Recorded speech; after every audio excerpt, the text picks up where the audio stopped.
इस सुबह हफ्ते का मिड पॉइंट, दो एक्सपायरीज के बीच वो सैंडविच सेशन, या कह लीजिए कल की वीकली एक्सपायरी से पहले वाला वो इंपॉर्टेंट पेनल्टीमेट कारोबारी सत्र। और थका थका सा फील दे रहा है बाजार, अगर आपने ऑफ लेट नोटिस करा हो। इनफैक्ट पिछले 6 कारोबारी सत्रों के निफ्टी के प्रदर्शन को स्क्रीन पे रख देता हूं। ये देखिए आपकी स्क्रीन पे, एकदम थकावट, जितने चलते उतने थक जाते हैं भारतीय बाजार। अब वो तेजी के बाद कह लीजिए कंसोलिडेशन, या कह लीजिए नर्वस 90s वाली फीलिंग, जो भी हो, मामला थोड़ा पस्त, मामला थोड़ा ठंडा पड़ता हुआ हमारे इक्विटी मार्केट्स में। खैर, आज की इंपॉर्टेंस समझाता हूं। वो पेनल्टीमेट सेशन अपनी जगह, कैबिनेट की आज सुबह तड़के 10:30 बजे कहा जा रहा है एक अहम बैठक। कर्नाटका के चुनाव खत्म, आउटकम सामने, उसके बाद कुछ बड़े अनाउंसमेंट की शायद हो रही है तैयारी। हेडलाइन में कुछ झलक देने की प्रोड्यूसर साहब ने कोशिश करी। रिजल्ट्स के लिहाज से इंपॉर्टेंट भारतीय एयरटेल के नंबर्स पर हम लोग रिएक्ट कर रहे होंगे, जो अपफ्रंट बता देता हूं, मिले जुले नंबर्स देखने को मिले। उसके अलावा आज जुबिलेंट फूडवर्क्स, आरईसी जैसी कंपनीज वायदा में अपने तिमाही रिजल्ट्स घोषित करेंगी। अच्छा, ग्लोबली कई सारे इंपॉर्टेंट आंकड़े आने, उसमें प्राइमरली चाइना और यूरोजोन के काफी इंपॉर्टेंट नंबर्स, पर वो हमारे को खुलते ही इंपैक्ट नहीं करेंगे। तो इसीलिए जब इवेंट्स कैलेंडर हाईलाइट करूंगा तब उन आंकड़ों की अहमियत समझा दूंगा। और वो पेनल्टीमेट सेशन अपनी इंपॉर्टेंस रखते ही रखता है। प्लस अब बाजार पोजिशनिंग कर रहा होगा, तैयारी कर रहा होगा कल के एक बहुत रिजल्ट हैवी डे की, जिसमें सबसे इंपॉर्टेंट तो किसी आईटीसी और उससे भी ज्यादा इंपॉर्टेंट किसी एसबीआई के नंबर्स लाइंड अप है। खैर, कल का सेशन आपकी स्क्रीन पर आएगा। दिन भर थकावट, और उसके बाद मेरे ख्याल से 2 बजे ऑनवर्ड्स भारतीय बाजार लिटरली क्रैक होना शुरू हुए। आखिरी 40 मिनट्स में प्रेशर बढ़ता हुआ नजर आया और फाइनली सेशन का क्लोज हमने 18,300 के नीचे दिया। उसके ऊपर एसजीएक्स निफ्टी दिखा रहा है हम फिर 30-35 पॉइंट की हल्की कमजोरी के साथ आज वेडनेसडे के दिन के सेशन की तैयारी करते हुए नजर आएंगे। और उसके पीछे वजह है, एशिया रख दीजिएगा स्क्रीन पे, और उसके बाद ज्यादा इंपॉर्टेंट यूएस के मार्केट्स को रखिए। यूएस के बाजार कल मामला थोड़ा सा डगमगाता हुआ नजर आया। फ्लैट से या 1/4% से कह लीजिए 1% का दबाव अक्रॉस बेंचमार्क्स। डाउ पे प्रेशर माउंट होता हुआ नजर आया। वो क्या कह रहे हैं, पिछले कई दिनों से हम लोग बातचीत कर रहे थे कि बाजार टिक रहे हैं, गिर रहे हैं तो रिकवरी आ रही है। कल टंग गए कल लिटरली शुरू हुए जहां से वहां से थकते चलेगा और दिन के लोस पे जाके यूएस के मार्केट्स बंद हुए। ऐसे में क्या हुआ, क्यों थोड़ा सा मूड बिगड़ा, या क्यों स्क्रीन पर डाउ 1% दबाव के साथ नजर आ रहा है, नीरज जी बगल में बैठे, इनसे बातचीत कर लेंगे। ग्लोबल संकेत कैसे, इनसे जान लेंगे। वीरू बताएंगे कैसे निफ्टी बैंक में आज की वेडनेसडे की स्ट्रैटेजी हमको बनानी है, और अर्चना बताएंगी सारे इंपॉर्टेंट स्टॉक्स इन न्यूज। चलिए भाई, ग्लोब की पिक्चर एक बार स्क्रीन पर रख दीजिए और ये चीज समझा जाए, ये भाई थोड़ा थोड़ा मूड थका थका सा क्यों, दबा दबा सा क्यों, सहमा सहमा सा क्यों? इसलिए कि अमेरिका में डेट सीलिंग का मसला उलझ गया है। आज एक्चुअली बहुत सारे छोटे छोटे फैक्टर्स हैं जिनने मिला के मार्केट गिरा है, लेकिन आप सिर्फ चार्ट रखिए स्क्रीन पे। हाँ। कमेंट्री में देता रहूंगा। हाँ। आखिरी के 30 मिनट में पूरा खेल हुआ है। 2-3 बड़े बड़े लाल बार बने, ये देखिए आप। अदरवाइज मार्केट उसी रेंज में था, दिन भर जैसे एक बहुत छोटे से दायरे में घूम रहा था। लेकिन आखिरी के 30 मिनट्स में मार्केट गिरा। क्यों गिरा आखिरी 30 मिनट्स में? क्योंकि वो बातचीत फेल हो गई जो हाउस लीडर और डीओपी के बीच में हो रही थी, जीओपी के बीच में बातचीत फेल हो गई। और उससे ये हुआ कि संकट बढ़ गया कि भाई क्या डेट सीलिंग सॉल्व ही नहीं हो रही है। इवन मिस्टर बाइडेन को अपनी G7 की मीटिंग ट्रिम करनी पड़ी। वो जल्दी लौट आएंगे, 2 देशों में नहीं जाएंगे और इस मसले को सुलझाएंगे, क्योंकि अब वित्त मंत्री भी कह रही हैं कि समय बिल्कुल नहीं है, कुछ ही दिन बचे हैं, और अगर इसको नहीं सॉल्व किया गया तो बड़ा संकट खड़ा हो सकता है। हालांकि हम लोग लगातार ये कह रहे हैं कि मामला सॉल्व हो जाता है, हो भी जाएगा, लेकिन जिस तरीके से पैनिक हो रहा है वहाँ पे अब, उससे मार्केट डरा हुआ है। तो एक बड़ा रीज़न ये था कि आखिरी घंटे में जो आपको रेड बार दिख रहे हैं, ये दिख रहे हैं। अदरवाइज मार्केट गिरता नहीं इतना, फिर मार्केट एकदम एक रेंज में रहता है जैसे रोज रहता है। लेकिन कल जो गिरा वो इसकी वजह से गिरा। तो एक डेट सीलिंग का मुद्दा है। दूसरा ये कि इकोनॉमिक के बहुत सारे इंडिकेटर्स अब ये शो कर रहे हैं कि इकोनॉमी में सीरियस प्रॉब्लम आ रही है। होम डिपो के रिजल्ट आए, आउटलुक बहुत ख़राब दिया उन्होंने और उन्होंने अपने गाइडेंस कट किए हैं, स्टॉक गिरा और उससे सेंटिमेंट ख़राब हुए। रिटेल सेल्स अभी भी 0.4% बढ़ के आई, लेकिन एक्सपेक्टेशन था 0.8 का, उससे नीचे गिरी। तो ये एक और संकेत था कि मार्केट वीक हो रहा है, इकोनॉमी वीक हो रही है। फेड के गवर्नर्स रोज आके अपना कुछ कुछ बोलते, दो लोग और आए और उन्होंने कहा कि भले ही इकोनॉमी में कुछ भी हो लेकिन अभी इन्फ्लेशन कम होने के सबूत नहीं मिल रहे हैं, इसलिए मामला और ज़्यादा रेट हाइक की तरफ जाता हुआ दिख रहा। तो ये कुछ फैक्टर्स थे जो इकोसिस्टम बना रहे थे कि मार्केट आगे बढ़ नहीं सकता, वो गिरेगा। तो इसीलिए लगातार मार्केट प्रेशर में काम कर रहा था और आखिरी घंटे में काम किया। दूसरा, आप इकोनॉमी देखिए कैसे एशिया में भी दिक्कत आ रही है। सिंगापुर की सबसे बड़ी कंपनी है, या इधर साउथ ईस्ट एशिया की सबसे बड़ी कंपनी है जो इंटरनेट सर्विसेज देती है, सी नाम से उसका। सी नाम है? SEA। अच्छा, समंदर वाला सी, शी नहीं। तो उसने, नहीं मैं तो अल्फाबेट वाला सी समझ रहा था। अच्छा तो उसमें उन्होंने अपना जो नतीजा पेश किया ना, वो बहुत ही खराब, बहुत ही गंदा नतीजा पेश किया है। उनका जो स्टॉक है करीब 18% गिरा हुआ है। उन्होंने दिखाया कि उनको 43% गेमिंग रेवेन्यू गिर गया है उनका। वन टाइम लॉस $10 करोड़ है और वो बड़े मैसिव ब्रूटली छटनी करेंगे, वन टाइम लॉस कम करेंगे और बहुत बड़ी पैमाने पे अपने बिजनेसेस को रिस्ट्रक्चर करेंगे। ये दिखाता है कि एशिया में भी वो जो बीमारी अमेरिका में शुरू हुई थी वो इधर भी आ चुकी है। तो ओवरऑल जो ग्लोबल इकोनॉमी है ना, उसकी हालत ठीक नहीं है। इस पेडेस्टल पे इन्फ्लेशन 5% पे स्टिक कर रहा है। तो ये है। अब इसमें थोड़ा सा इसको होता ना कि आग में घी डालने का काम इलान मस्क ने किया है। उन्होंने कल एक इंटरव्यू में कहा कि फेड जो है ना बहुत स्लो है, उसने ब्याज दरें बहुत धीरे धीरे बढ़ाई थी और अब वो धीरे धीरे ही कम करेगा। ये सबसे बड़ा कंसर्न है और उससे बड़ा कंसर्न है यूएस और चाइना के बीच में जो तनाव चल रहा है। ये एक सीरियस पॉइंट है, इसको ध्यान में रखना चाहिए क्योंकि वॉरेन बफेट ने TSMC की अपनी स्टॉक होल्डिंग 0 कर दी है, सिर्फ इसलिए कि उनको लगता है कि ताइवान और चाइना के बीच में जियोपॉलिटिकल स्ट्रेस बहुत बढ़ चुका है और अब उसी को इको कर रहे हैं मिस्टर इलान मस्क। तो थोड़ा सा आज का मार्केट जो है कंसर्न भरा हुआ है, अलग अलग पॉकेट से अलग अलग तरह तरह के कंसर्न हैं, लेकिन सबसे बड़ा कंसर्न डेट सीलिंग का था, इसकी वजह से मार्केट गिरा है। तो आज क्या रखा चाहिए संकेत? सच बोलना चाहिए, नेगेटिव तो है, संकेत तो नेगेटिव है, बाकी हमारी पे जैसी भी हो। नेगेटिव हमें क्या फर्क पड़ता है? ये अब तो ग्लोबल संकेत तो नेगेटिव ही है ना फिर भी। नेगेटिव आज तो नेगेटिव। ठीक है, हमें क्या, तो हम भी वैसे आखिर में जाते थे काफी पिटे थे कल, लेटली सिंग होने लगे थे बाजार। वो तो अच्छा 3.5 बज गया। एक्चुअली तो भाई वो डेट सीलिंग का सरदर्द बढ़ रहा है, बाइडेन साहब की चिंताएं बढ़ रही हैं, घूमने फिरने को थोड़ा सा प्लान को कर्टेल कर रहे हैं क्योंकि अब टेंशन माउंट हो रही है, दिन सामने आ रहा है। तो उसकी नर्वसनेस स्टॉक मार्केट्स में बट ऑब्वियसली रिफ्लेक्ट हो रही है। दूसरा, कोई होम डिपो अपने नंबर्स से सेंटिमेंट्स बिगाड़ रहा है। तो इसीलिए कल यूएस के मार्केट थोड़े से पस, थोड़े सा वीकनेस के साथ कामकाज करते हुए नजर आए। लेकिन हमारी भी तस्वीर बहुत ज्यादा कल बदली नहीं थी, हम भी इवेंचुअली 2.5% के दबाव के साथ बंद होते हुए नजर आए थे निफ्टी पे। खैर, कल के उस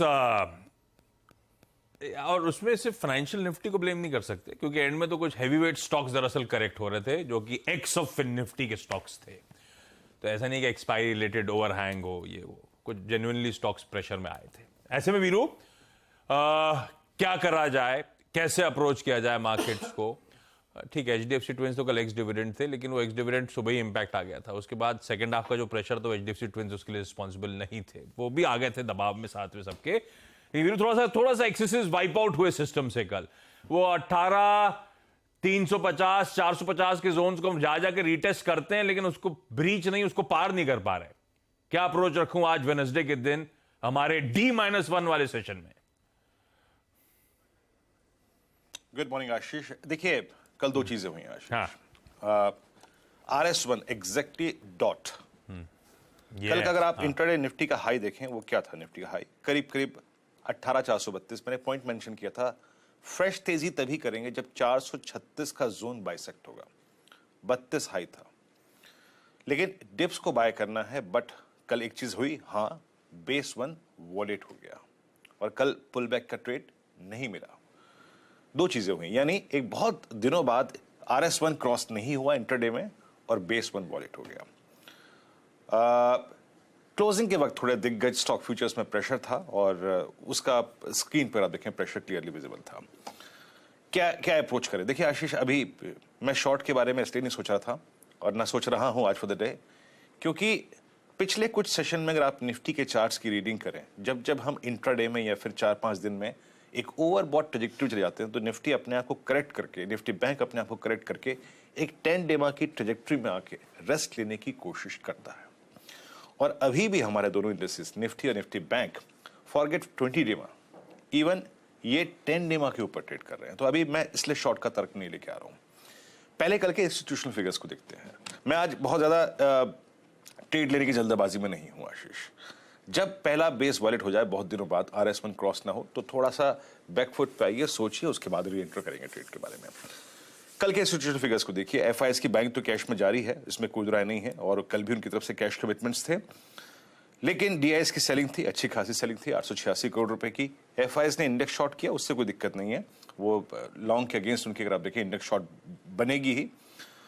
करीब 7500 कॉन्ट्रैक्ट शॉर्ट थे, 82 करोड़ की उन्होंने स्टॉक फ्यूचर्स को बाय किया।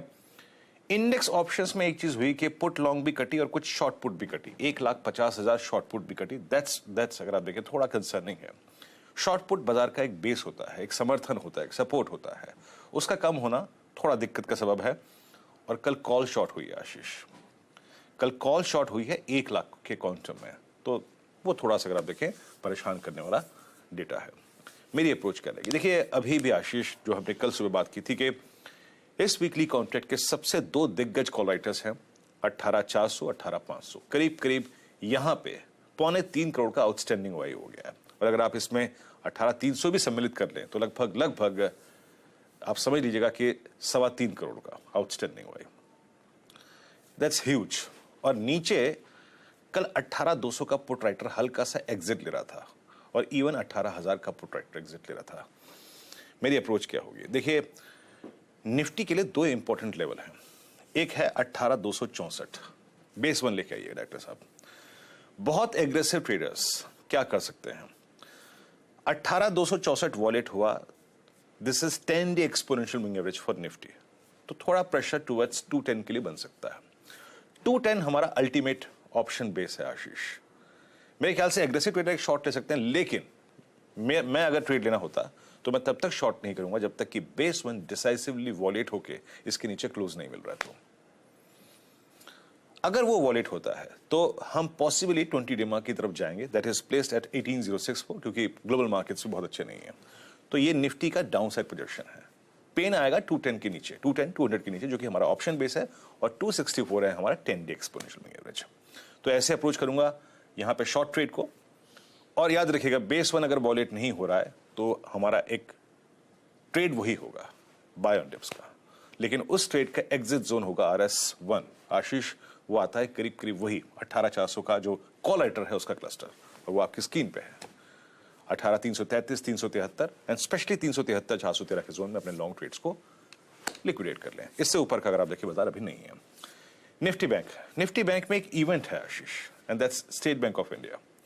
SBI के नंबर्स और SBI के नंबर्स से SBI की प्लेसमेंट उससे पहले कल स्ट्रॉन्ग थी, कल वो कोलैप्स नहीं कर रहा था। और मैं हमेशा SBI की फोर्स के अगेंस्ट शॉर्ट नहीं जाता हूं अमूमन। निफ्टी बैंक में भी the shortest moving average 10 day में अभी तक वॉलेट नहीं हुआ है। पिरामिड्स लेके आइए, लेकिन एक चीज बहुत क्लियर है, बहुत स्पष्ट है, 2 दिन के 44,0151 के लेवल से जो रिवर्सल आ रहे हैं, 44,000 के कॉल राइटर को उसने कन्विक्शन दिया है। 40 ओवर 100, 200, 300 ह्यूज कॉल राइटर्स है। लेकिन याद रखिएगा 43,500, 43,500 की वो पुट जो कि ऑरेंज कैंडल है, एंड 43,560 10 डे में, जब तक ये होल्ड है स्क्रीन पे आशीष, मैं शॉर्ट नहीं करूंगा। जब तक 43,560, 43,500 है, it's a buy on dips. Exit zone रहेगा 44,040, 44,151, ये है। शॉर्ट का ट्रेड तब लेंगे जब 43,500 का जोन वॉलेट हो जाएगा for a possible down swing of 43,085, वहां पे आपका 20 डे में प्लेस्ड है। अदरवाइज अभी भी आशीष मैं बेस 1 के ऊपर अभी मानता हूं कि हमारा स्ट्रक्चर जो है वो कोलैप्स नहीं हुआ है, स्पेशली फॉर बैंक निफ्टी जहां पर एक इवेंट है, and that's State Bank of India Ashish. बहुत बढ़िया। तो अभी भी शॉर्ट नहीं जाना है जब तक बेस 1 जो आपकी स्क्रीन पर आएगा वो वायलेट ना हो। लेवल्स आपकी स्क्रीन पे, रणनीति आपको डिटेल में समझा दी गई। ये है वेडनेसडे का अप्रोच निफ्टी बैंक का। लेकिन आज के सारे इंपॉर्टेंट स्टॉक्स इन न्यूज वो जान लिए जाएं। Harshada, good morning. मॉर्निंग आशीष। आज टेलीकॉम स्टॉक सबसे पहले रेडार पर रहेंगे। भारती के नंबर्स और ऑफ कोर्स वोडाफोन पीएलसी ने जो स्टांस लिया है उसको लेकर पहला ट्रिगर आएगा। तो भारती के numbers on an average flattish ही दिखाई दे रहे हैं, ज्यादा कुछ एक्साइटमेंट है नहीं। रेवेन्यू फ्लैट है, 0.6% तक की ग्रोथ देखने को मिली, 36,009 करोड़ के आसपास का आंकड़ा। कंसोलिडेटेड रेवेन्यू का जो अनुमान था करीब 2% बढ़ने का था, ये सिर्फ 0.5% बढ़ा है, तो वहां पर एक मिस जरूर है। मुनाफे में करीब 89% तक की ग्रोथ जरूर दिखाई देगी, 3,005 करोड़ का ये आंकड़ा आया है। लेकिन एक्सेप्शनल चार्ज था Q3 में 670 करोड़ का, उसकी प्रोविजनिंग होती हुई दिखाई दी है। और प्रीवियस पीरियड्स के लिए थोड़ी सी इन्होंने प्रोविजनिंग की थी लाइसेंस फी की, तो वो भी एडजस्टमेंट होता हुआ दिखाई दिया। आरपू के लिहाज से जो साइन है वो फ्लैटिश आरपू देखने को मिल रहा है, 193 के आसपास एवरेज रेवेन्यू पर यूजर है। सब्सक्रिप्शन ग्रोथ देखी गई है इस पर्टिकुलर क्वार्टर में, 3.16 मिलियन ग्राहक इन्होंने जोड़े हैं क्वार्टरली आधार पर। इंडिया रेवेन्यू सिर्फ 1% बढ़ता हुआ दिखाई दिया है, यहाँ पर EBITDA में कोई खास बदलाव नहीं, तो फ्लैटिश नंबर्स ही देखे जा रहे हैं। इनफैक्ट अगर आप बाकी टेलीकॉम कंपनियों के भी नंबर्स देखें तो आरपू में ग्रोथ नहीं थी इस पर्टिकुलर क्वार्टर में। हालांकि भारती का आरपू दूसरे प्लेयर्स के सामने काफी मजबूत है, 198 करोड़ के आसपास आता हुआ, 193 के आसपास है पर मिनट के आसपास। अब वहां पर आप देखिएगा वोडाफोन, जहां पर वोडाफोन पीएलसी ने दरअसल हाथ धो दिए हैं, अब बेसिकली कोई लायबिलिटी नहीं रहेगी, यही इशारा बनता हुआ दिखाई दे रहा है। तो आज देखते हैं स्टॉक कैसे रिएक्ट करता है इस पर्टिकुलर डेवलपमेंट पर। नंबर्स पर वापस लौटेंगे तो JSPL यहाँ पर भी एक मिस है। प्रॉफिटेबिलिटी के लिहाज से 69% तक की गिरावट देखने को मिल रही है, 465 करोड़ का आंकड़ा, जहां पर अनुमान था 1129 करोड़ के फिगर का। एक वन टाइम लॉस है 153 करोड़ का, लेकिन साथ ही रेवेन्यू भी 4.5% घटता हुआ, एबिट में 28% तक की गिरावट देखने को मिल रही है। मार्जिन्स 8.9% के एक्सपेक्टेशन के सामने 16% पर आए हैं, खासी गिरावट देखने को मिल रही है वर्सेस 21%। ऑपरेशनली दरअसल ये परफॉर्मेंस काफी कमजोर है।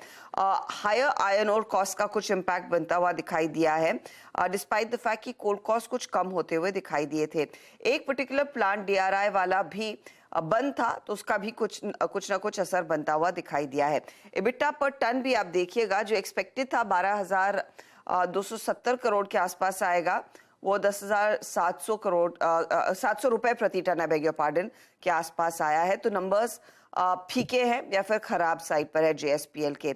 LIC हाउसिंग फाइनेंस के प्रॉफिट में 5% की बढ़त जरूर देखने को मिल रही है, ब्याज से आय में 22% का इजाफा जरूर देखने को मिल रहा है, लेकिन डिसबर्समेंट अगर आप देखेंगे वो 17% घटा है ईयर ऑन ईयर बेसिस पर, क्वार्टरली बेसिस पर बहुत फ्लैट है। यहाँ पर इंडिविजुअल डिसबर्समेंट्स में भी करीब 24% तक की गिरावट देखने को मिल रही है। तो इंटरनल्स इतनी कुछ खास पिक्चर अच्छी वाली पेश नहीं कर रहे हैं। ग्रॉस NPA में थोड़ा सा सुधार करीब 50 बेसिस पॉइंट का नजर आता हुआ दिखाई दिया है। कंपनी ने ECL की प्रोविजनिंग दरअसल 11% बढ़ाई है, लगभग ये 7,240 करोड़ के आसपास आया। स्टॉक आउट परफॉर्मर रहा था, लेकिन इन नंबर्स पर आज देखते हैं थोड़ा सा दबाव आने के आसार बनते दिखाई दे रहे हैं, क्योंकि इंटरनल्स अच्छे नहीं हैं।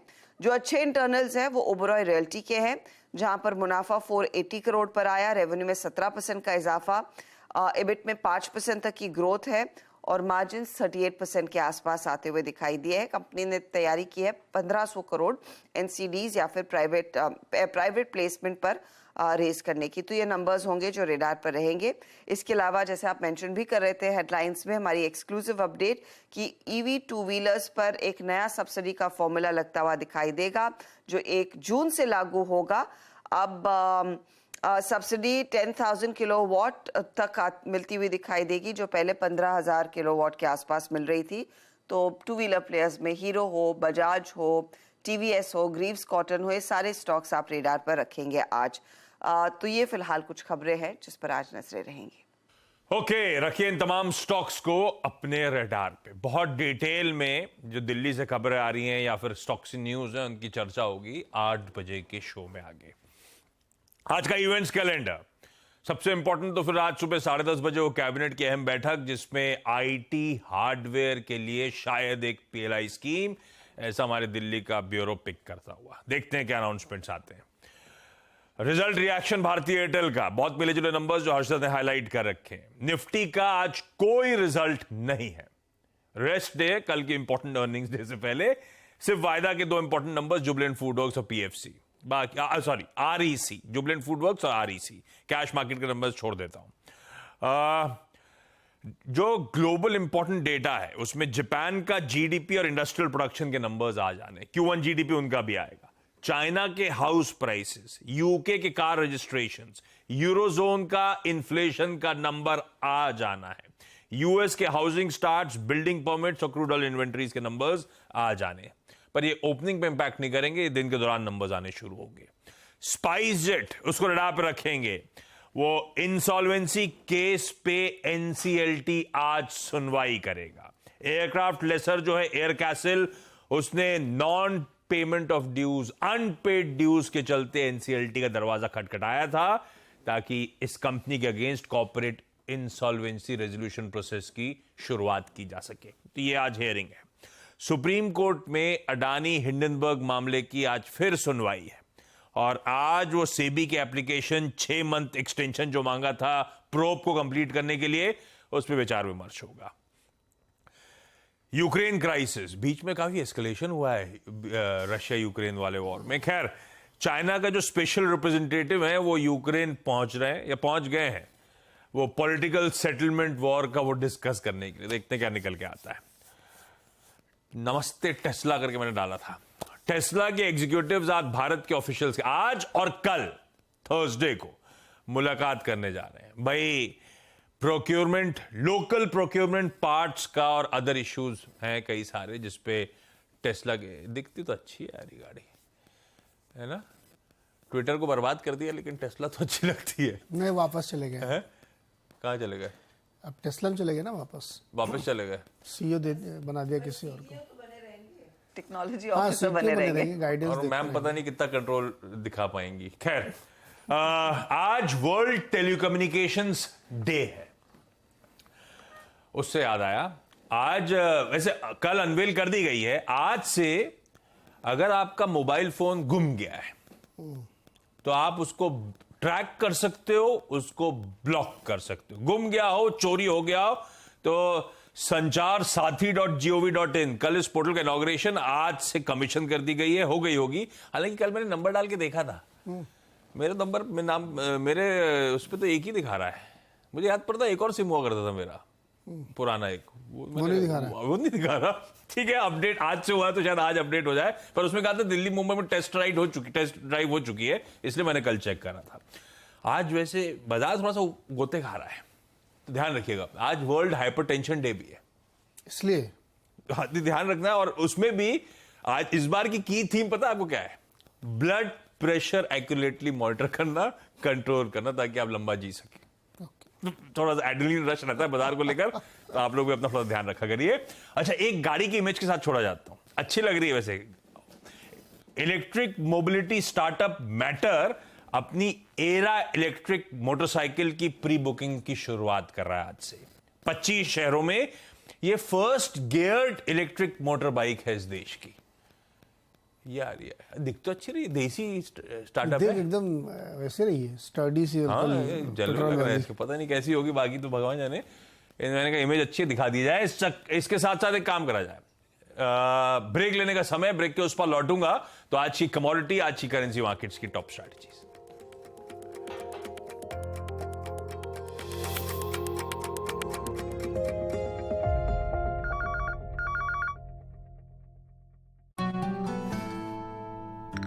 यार Ajay, look at your dad. हम इस उम्र में ऐसे रहेंगे क्या? बिल्कुल रहेंगे, अगर पापा जैसी सही प्लानिंग की तो। जैसे कि मेरे पापा ने इन्वेस्ट किया LIC के जीवन अक्षय में, जो दे रहा है इमीडिएट और guaranteed annuity at regular intervals, जिंदगी भर के लिए। वाह, पर हमें तो इस एज तक वेट करना पड़ेगा ना? बिल्कुल नहीं, हमने तो अभी इन्वेस्ट किया है LIC के न्यू जीवन शांति में, जो हमें देगा डिफर्ड एन्युटी, मतलब कुछ साल बाद से रेगुलर इनकम। आई सी। LIC के एन्युटी प्लान्स दे एन्युटी ऑप्शंस और नियमित इनकम पाने में फ्लेक्सिबिलिटी भी। LIC, हर पल आपके साथ। We don't just design new cars. we create new ways to design all cars. In fact, we make the whole world of India's mobility. New forever.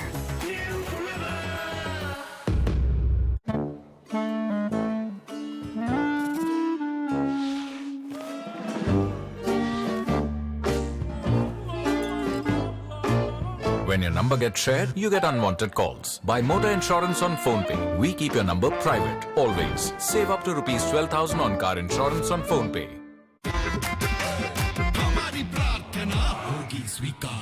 Zedlock Premium Agarbatti and Dhoop, official prayer partner, Delhi Capitals. ये snacks enjoy करने का नया तरीका है, smart तरीका है।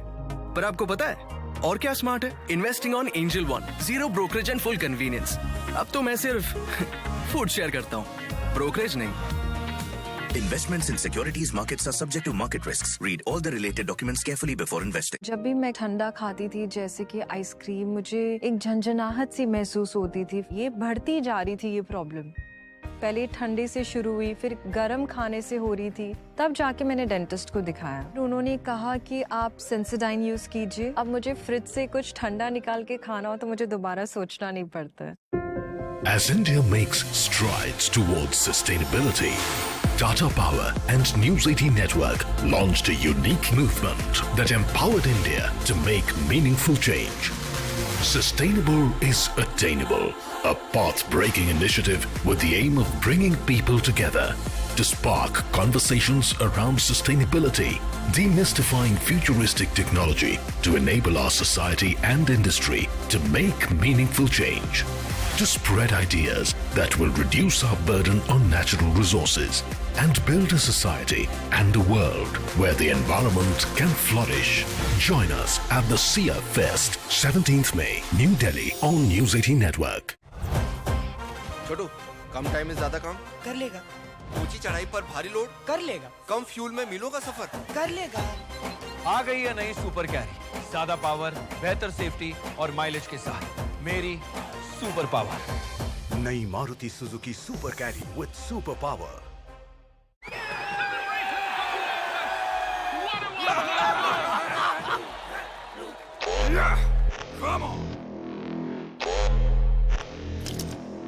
Phone पे UPI light.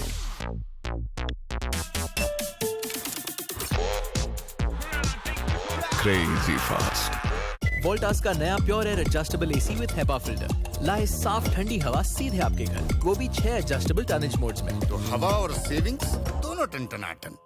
हमारा हाँ में हाँ मिलाना ओके है, क्योंकि हम तोते हैं। लेकिन आपके वेल्थ मैनेजर को ऐसे नहीं करना चाहिए, पता है ना? चुनिए नुवामा, हम करते हैं वही जो आपके और आपके पैसों के लिए है सही। Nuvama, let's do it right.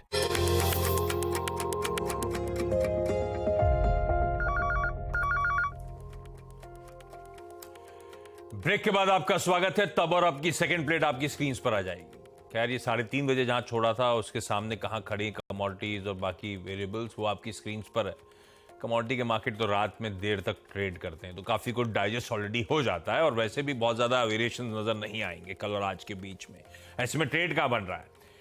Kedia commodity की तरफ से आज की प्रेफर्ड पिक्स आप लोगों की स्क्रीन पर आएंगी। दिखाइए भाई कहां लाव लगाना है कमोडिटीज में।